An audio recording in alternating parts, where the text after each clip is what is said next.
रामकृष्ण हरे. सज्जन हो, आज आपणापुढे राजाला राणीने हरवले अशा अर्थाचा भाग सादर करीत आहे. एक सुंदर नगरी, त्या सुंदर नगरीचा शूरवीर कर्तबगार राजा आणि त्याची राणी त्याहीपेक्षा महाकर्तबगार, करारी, अतिशय हिकमती. पण अशा राणीला राजा कधीच महत्त्व देत नसायचा. तिच्या कलागुणांना तो कधी वाव देत नसायचा आणि म्हणून ती दुःखी असायची. तो त्याने काय थोडं काय केलं की त्याचंच तो त्या राणीला सांगत असायचा.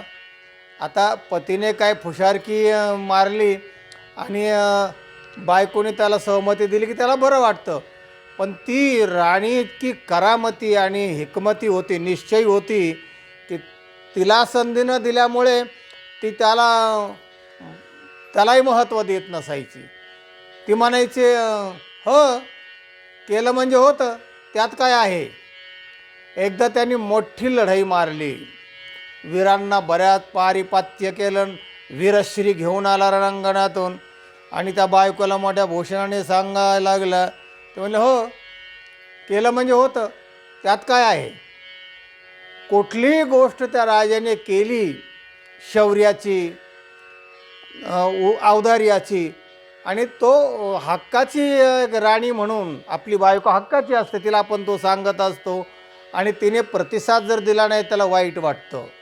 तसं याने कुठलीही गोष्ट जर चांगली केली की तो राणीला सांगत असायचा आणि ती मात्र त्याला प्रतिसाद न देता ठोकरून लावायची. त्याचा डायलॉग ठरलेला, केले म्हणजे होतं, त्यात काय आहे. एकदा अशीच एक शौर्याची गाथा रचून वीरश्री घेऊन राजा आला परत आणि राणीला ते सांगायला लागला. तिने ठरल्याप्रमाणे डायलॉग मारला, केलं म्हणजे होतं, त्यात काय आहे. राजाला राग आला. तो अगोदरच रागूनच होता आणि त्या दिवशी त्याचा राग गेला. मग त्याने लगेच हुकमत काढली. कोण आहे रे इथे. लगेच सेवक वर्ग आले. काय महाराज. म्हणले ह्या राणीला आपल्या हद्दीच्या बाहेर सोडून द्या म्हणाले. आपली जी राज्याची हद्द आहे ना, तर त्या हद्दपार करायला. आता मग काय, राजा बोले आणि दल हाले. त्या नौकराने त्या राणीला बरोबर घेतलं आणि चला म्हणले, राजाचा हुकूम आहे, तुम्हाला हद्दपार करायचा आहे. ती म्हणले ठीक आहे.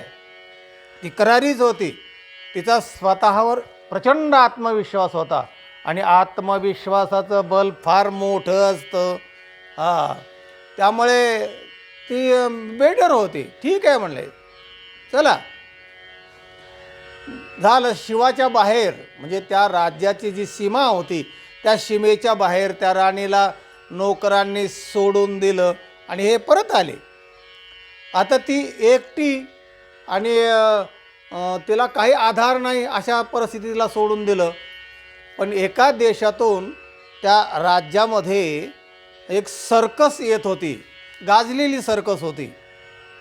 ती सर्कस येत असताना ती राणी त्या सर्कशीच्या मालकाला भेटली. म्हणले मालक, मला जर आपण काम दिलं आपल्या सर्कशीमध्ये तर बरं होईल. मला आता सध्या मी निराश्रित आहे. तर राजा म्हटला तू काय काम करशील. म्हणले कोणतंही काम द्या, तुमच्या प्रत्येक कामाचं सोनं करून दाखवेल. फक्त संधी द्या, संधीचं सोनं करून दाखवेल. करारीच ती बाई होती. तर तिच्या बोलण्यातून त्या मालकाला असं वाटलं की अरे ही करारी आहे, हिकमती बाई आहे, काम करू शकेल. कोणतं काम, कोणतंही द्या म्हण. बरं म्हणलं, हरकत नाही. मग त्या सर्कशीमध्ये त्या बाईला सामील करून घेतलं आणि ज्या नगरीमध्ये सर्कशीत तंबू लावले तर त्या मालकाने सांगितलं, हे बघ, एक हत्तीन आता नवीनच व्यालेली आहे आणि तिचं जे पिल्लू आहे ना, तर ते आणायचं, हत्तीनीला पाजायचं आणि परत त्याच्या ठिकाणी नेऊन बांधायचं. कारण हत्तीन 3-4 तास तिला सर्कशीत काम करावं लागतं. तेवढ्या वेळेमध्ये ते हातीचं पिल्लू पाजून त्या ठिकाणी बांधायचं. हो म्हटलंय, नक्की करेल. आणि मग ती काय करायची, प्रॅक्टिस मेक्स मॅन परफेक्ट, सराव माणसाला शिखरापर्यंत नेत असतो. प्रत्येक गोष्टीचा सराव करा तुम्ही, आपल्या असलेल्या 10 पट शक्ती आपली जागृत होते आणि आपण यशाच्या जवळपास जात असतो. तर ती बाई तशी करारी होती. आणि मग ते जे लहानच पिल्लू होतं तेव्हा तिने ठरवलं त्याला उचलायचं, न्यायचं, पाजायचं आणि परत नेऊन ठेवायचं. तिने सगळी शक्ती पणाला लावून उचललं, पाजलं. आणि त्या सर्कसीतल्या ज्या महिला होत्या की ज्या वजन उचलण्यामध्ये ज्यांनी उच्चांक केलेला होता, अद्भुत खेळ करायचे, अशा उचलण्या साचलण्याच्या बाबतीमध्ये तिने त्या महिलाबरोबर प्रॅक्टिस सुरू केली, सराव सुरू केला. आणि त्या सरावाबरोबर हा एक सराव तिने ठेवला, ते हातीनीचं पिल्लू उचलायचा. आता रोज वाढून किती किलो, 2 किलो वाढणार ते, पण रोजच्या सरावामुळे तो काय फारसा फरक जाणवत नसायचा. आणि मग तो होता होता होता ते हळूहळू मोठं झालं. आणि हिच्या सरावामुळे ते त्याला रोज जमायचं. आणि दुसऱ्या वजन उचलायच्या वगैरे त्या टीममध्ये ती रोज सराव करायची. त्यामुळे ती काटक झाली आणि ती पिल्लं उचलायची. आता होता होता त्या सर्कसीच्या मालकाने बघितलं, अरे म्हणाले ही बाई हाती एवढा मोठा होत गेलाय तरी हाती उचलते ही. म्हणले हा प्रयोग सर्कसीमध्ये करण्यासारखा आहे. मग त्या मालकाने फोटो घेतला, जरा झूम केला आणि जाहिरात केली, एक बाई हत्ती उचलते अशी जाहिरात. आणि तो फोटो सगळ्या गावभर फिरवले. आणि एक बाई हत्ती उचलते, लोकांना आश्चर्य वाटलं, गर्दी वाढली ना, महिनाभर सर्कस फुल. ही कीर्ती त्या राजाच्या कानावर गेली.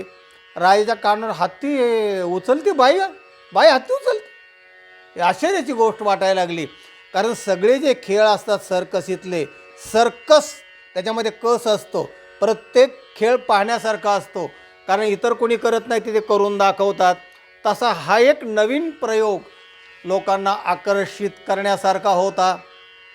झालं तर राजापर्यंत ही बातमी पसरल्यावर, जाहिरात पसरल्यावर, तो राजा आपले काही सहकारी घेऊन मुद्दाम सर्कस पाहण्यासाठी आला. हत्ती उचल. आणि ते चित्र पण त्यांनी फिरवलं होतं अगोदरच. झालं ते सर्कस पाहिल्यानंतर तो राजा अचंबित झाला की खरंच या शक्तीच्या बाहेरचं काम आणि बाई माणूस करू शकते. राजा खूप अचंबित झाला, अरे अशी करारी बाई आहे म्हणाले. तर मग त्याने विचार करून सर्कस संपल्यावर सर्कसीच्या मालकाला तो भेटला. म्हणले, मालक, मी याच प्रांताचा मी राजा आहे, या भागाचा. आणि राजा म्हणलो, याने हात जोडले लगेच. अहो म्हणजे काय म्हणताय सर राजा? म्हणाले, त्या ज्या बाईने काम केलं ना हत्ती उचलण्याचं, तर त्या बाईला मी भेटू शकतो का? हो भेटू शकता म्हणले. त्याने लगेच त्या बाईला नेऊन त्याला भेटवलं. हा मध्यंतरीचा बराचसा काळ गेलेला होता, त्यामुळे यांची ओळख थोडी पुसट झालेली होती. आणि त्या बाईचा सराव झालेला होता. आणि ते बाईतही थोडा बदल झाला होता. आणि याच्यातही थोडा बदल होणं नैसर्गिक आहे. त्याप्रमाणे त्या बाईकडे त्याने पाहिलं आणि थोडंसं चपापला की अरे ही आपली तर राणी नसेल ना, असं त्याला कुतूहल, थोडं चाहूल वाटलं. पण खात्री नव्हती त्याची की हीच ती असेल, कारण त्याला जी अद्भुत गोष्ट वाटली होती हत्ती उचलण्याची, तर त्या दृष्टीने तो पाहत होता. त्या बाईला त्याने हात जोडले. म्हणले, मॅडम, आपण फार अद्भुत म्हणाले हा प्रयोग करताय, आम्ही अचंबित झालेलो आहोत. आणि काय याचं इंगित काय आहे म्हणाले, एवढा मोठा हत्ती तुम्ही सहजगती उचलता, याचं इंगित काय आहे? त्या बाईने ठरलेला डायलॉग मारला, केलं म्हणजे होतं, त्यात काय आहे? अरे तो लगेच चकित झाला. अरे म्हणले, हा डायलॉग तर माझ्या बायकोचा आहे, राणीचा आहे. तो परत तिच्याकडनं एक निरखून पाहू लागला. म्हणले, बाई, मोठी अचंबित गोष्ट आहे म्हणले, हे कसं काय जमतं तुम्हाला? ती म्हणाली, केलं म्हणजे होतं, त्यात काय आहे? मग त्यांनी बारकाईने आवाज पण ऐकला, अरे तीच ती राणी आहे की जिला मी सोडून दिलं, हद्दपार केलं. म्हणले का हो तुमचं नाव काय? तिने नाव सांगितलं. म्हणले काय झालं होतं, तुम्ही अमुक अमुक राजाची राणी का? म्हणले हो. आणि मग त्या राजाने पण तिला ओळख सांगितली. म्हणले तोच मी राजा. म्हणले हो असं आहे का? म्हणाले म्हणले तीच मी राणी. त्यांची ओळख परत पटली. राजाला एवढा अभिमान त्या स्त्रियेबद्दल निर्माण झाला. तिने त्याला धरून राजाने उचलायचा प्रयत्न केला, पण ती पण काटक होती. आणि त्याला रथात बसून त्या बाईला नगरीमध्ये नेलं, वाजत गाजत नेलं. मोठा सत्कार समारंभ केला. असावं तर अशी करारी बाई असावं असं राजाने वर्णन केलं. बरं, सभेमध्ये तिचं कौतुक केलं. सांगायचा मुद्दा असा की माणूस आपली जी शक्ती परमेश्वराने दिलेली आहे त्यापैकी काहीच शक्ती वापरतो आणि बाकीची शक्ती बरीचशी शिल्लक असते. ती जर सरावाने आपण वाढवत नेली तर बऱ्याच शिखरापर्यंत ती शक्ती जाऊ शकते.